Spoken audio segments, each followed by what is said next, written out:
تو میرے نبی کے غلاموں پھر توبہ کی شرطیں بیان کی گئی کہ توبہ کی کتنی شرطیں ہیں۔ ہمارے یہاں تو مشہور ہے نا، ہم توبہ توبہ کرنا شروع کر دیتے ہیں، کانوں کو ہاتھ لگاتے ہیں۔ یہ توبہ نہیں ہے زبانی کلامی، توبہ کی 3 شرطیں ہیں۔ پہلی شرط یہ ہے، فرمایا ماضی میں جو گناہ کیے ہیں ان پر بندے کو ندامت ہو، پشیمانی ہو۔ میرے حضور فرماتے ہیں ندامت ہی توبہ ہے، پہلی شرط یہ ہے۔ دوسرا پھر فرمایا حال میں گناہ ترک کر دے، گناہ چھوڑ دے، وہ گناہ نہ کرے، مستقبل میں نہ کرنے کا ارادہ ہو کہ اب گناہ نہیں کروں گا۔ یہ 3 شرطیں توبہ کی ہیں، جب یہ پائی جائیں تو پھر بندے کی توبہ درست ہوتی ہے۔ اگر یہ نہ پائی جائیں تو پھر توبہ درست نہیں ہے کہ رات کو توبہ کی، صبح بندے نے توڑ دی۔ نانا، جب توبہ کرو پھر ارادہ پکا ہو کہ اب گناہ نہیں کروں گا۔ اگر ہو جائے تو ایک الگ بات ہے، لیکن کرتے ہوئے ارادہ پکا ہونا چاہیے کہ اب میں نے گناہ نہیں کرنا ہے۔ تو میرے حضور سرور عالم صلی اللہ علیہ وسلم کے غلاموں، بندہ جب توبہ کرتا ہے تو بندہ اللہ کو بڑا پیارا لگتا ہے۔ میرے حضور نے مثال دی ہے، جس طرح کوئی بندہ کہیں سفر کر رہا ہو، اس کے پاس سواری ہو، اس سواری پر خورد و نوش کا سارا سامان ہے، اور ایک جگہ بندہ تھک جائے، جب بیٹھ جائے ادھر پھر سو جاتا ہے لیٹ کر، جب آنکھ کھلے تو دیکھے میری سواری نہیں ہے، بندہ بڑا پریشان ہو گیا۔ اب یہاں صحرا ہے، کوئی کھانے پینے کا بندوبست بھی نہیں، اب کروں تو کیا کروں؟ تلاش کر کے پھر سوچتا ہے اسی جگہ جا کے آرام کرنا ہی بہتر ہے، مجھے موت آ جائے۔ تو اتنے میں پھر جب آنکھ کھلے دیکھے اس کی سواری اس کے پاس ہے، خوش ہو جاتا ہے، اتنا خوش ہوتا ہے سواری کو دیکھ کر۔ تو میرے حضور فرماتے ہیں اللہ اس بندے سے بھی زیادہ جب کوئی توبہ کرتا ہے اس پر بڑا ہی خوش ہوتا ہے، بڑا راضی ہوتا ہے۔ میرے حضور فرماتے ہیں تائب من الذنب کمن لا ذنب لہ، توبہ کرنے والا اس طرح ہے جس طرح کہ وہ آج ہی دنیا میں آیا، اس نے گناہ ہی کوئی نہیں کیا۔ اس طرح توبہ بندہ پکی کر لے۔ تو میرے حضور کے غلاموں، فضیل بن عیاض اللہ کے ایک بہت بڑے ولی تھے، ولیوں کے صف کے اندر فضیل بن عیاض کا ایک بہت بڑا نام ہے۔ آپ ڈاکوؤں کے سردار تھے، آپ کی ایک پوری ٹیم تھی، لوگوں کو لوٹا کرتے تھے، رستوں کے اندر ستایا کرتے تھے، لوگوں کو پریشان کیا کرتے تھے۔ ایک دن قافلہ گزرنے لگا، قافلہ گزر رہا تھا تو وہ قافلے والے ڈر رہے تھے، ہو سکتا ہے فضیل بن عیاض رستے میں ہو، ہمیں تکلیف دے، ستائے، مال چھین لے۔ لیکن ان کے ساتھ ایک قاری قرآن بھی تھا، اور وہ قافلہ جا رہا تھا اپنی منزل کی طرف۔ جاتے ہوئے وہ ڈر رہے تھے کہیں فضیل بن عیاض نہ ہو ہمارا مال لوٹ لے، ہمیں ستائے، قتل کر دے۔ قاری قرآن پڑھتے ہوئے قافلے کے آگے آگے جا رہا تھا، رب کا قرآن پڑھ رہا تھا، اور یہ آیت پڑھنے لگا الم یأنی للذین آمنوا ان تخشع قلوبہم لذکر اللہ، ابھی وہ وقت نہیں آیا مسلمانوں ایمان والوں کے دل اللہ کی یاد میں جھک جائیں، توبہ کریں، استغفار کریں، رب کا ڈر دلوں میں پیدا ہو جائے۔ جب قرآن یہ پڑھنے لگا تازیانہ بن کے فضیل بن عیاض کے دل پہ لگا، ڈر گیا، کہنے لگا کب تک لوگوں کو ستاتا رہے گا، ان کو کیوں پریشان کر رہا ہے، یہ مسافر لوگ ہیں، اپنا اپنا سفر کر رہے ہیں۔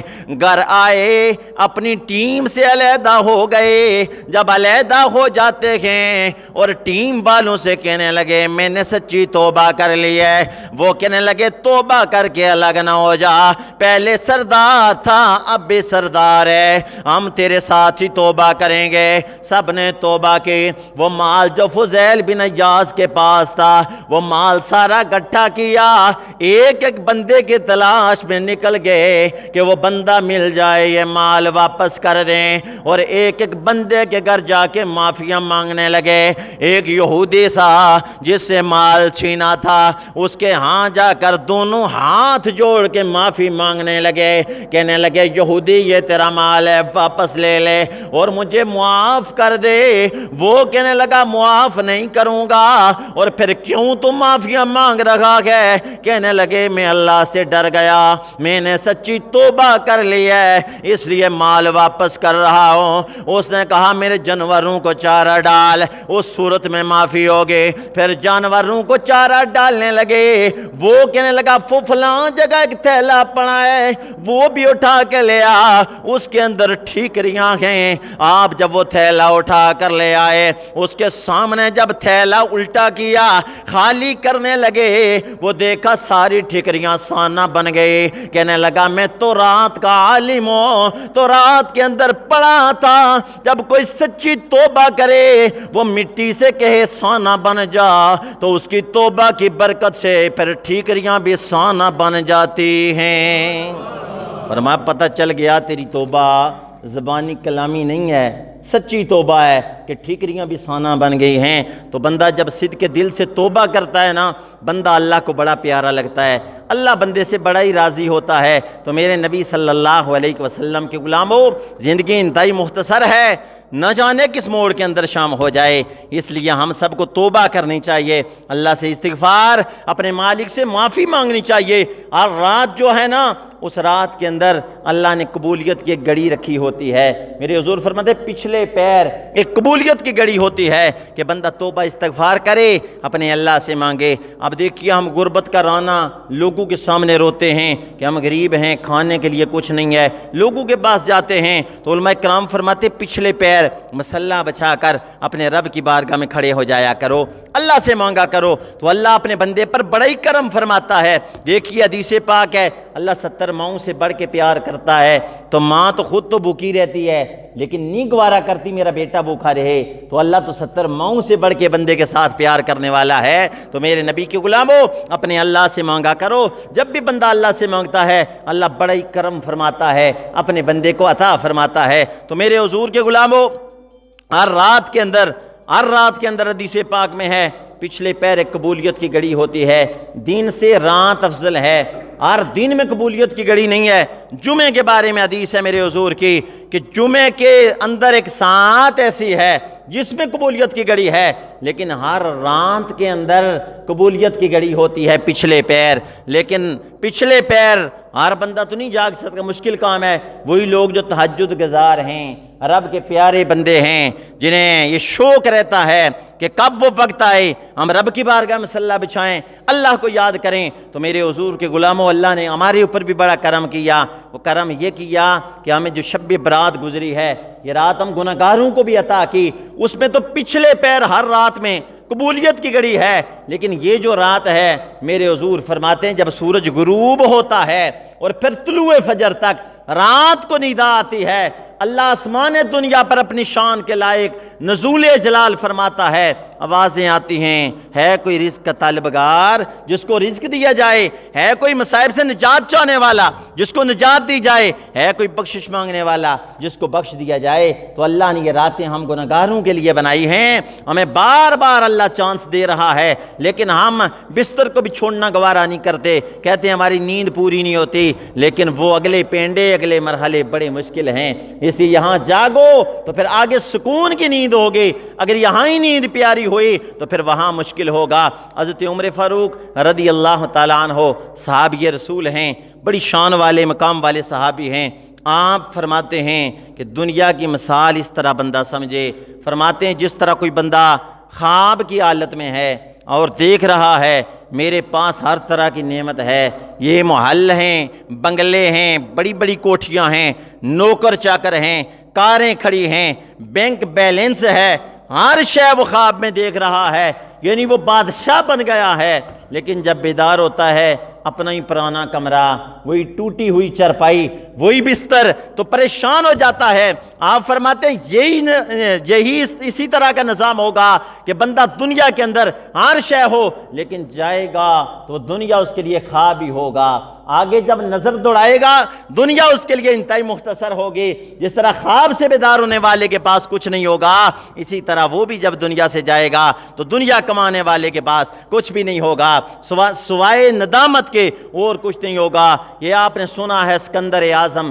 عیسائی ایک بادشاہ تھا، 21 سال اس کی عمر تھی، بڑے بڑے ملک اس نے فتح کیے، اتنے بڑے ملکوں کا فاتح، تھوڑی سی عمر والا بندہ جب دنیا سے گیا تو اس نے کہا کفن سے میرے ہاتھ باہر نکال دینا اور میرے محل کے گرد چکر لگوانا تاکہ لوگوں کو پتہ چلے کہ دنیا کا بڑا بادشاہ آج خالی ہاتھ جا رہا ہے، آج اس کے پاس کچھ بھی نہیں ہے۔ تو یہی ہر بندے کے لیے مثال ہے، ہر بندہ جب دنیا سے جاتا ہے اس کے پاس کچھ بھی نہیں ہوتا سوائے اپنے اعمال صالحہ، لیکن ہماری توجہ اعمال صالحہ کی طرف نہیں ہے، بالکل ہم اس سے دور ہو گئے ہیں۔ اعمال کی طرف توجہ نہیں ہے، مال کی طرف توجہ ہے، اپنی اولاد کی طرف توجہ ہے۔ جو ساتھ چھوڑنے والے، مال کا ساتھ کب تک رہتا ہے؟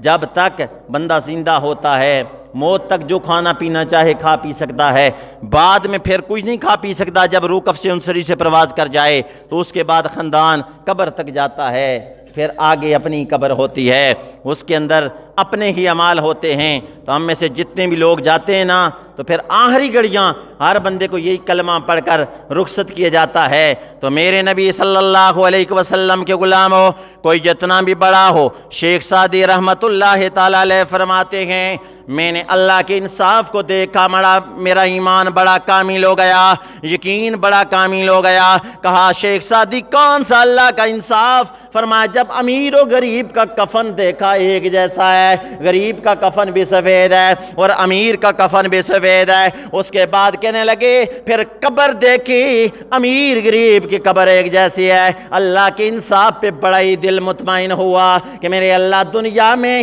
کوئی امیر تھا غریب تھا لیکن قبر تو دونوں کو ایک جیسی نصیب ہو رہی ہے، کفن بھی ایک جیسا ہے۔ کوئی جتنا بڑے سے بڑا ہو، چھوٹے سے چھوٹا ہو، اس کو جب غسل دیا جاتا ہے، پھر کفن پہنایا جاتا ہے، کندھوں پہ بڑے احترام کے ساتھ اٹھایا جاتا ہے اور پھر کلمہ پڑھتے ہوئے لے جاتے ہیں، لا الہ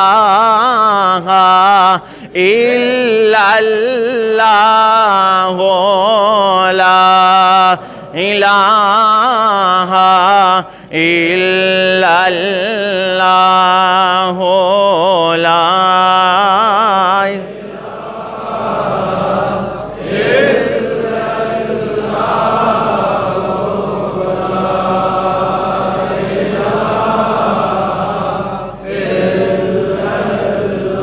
ایک کلمہ ساتھی کا براندہ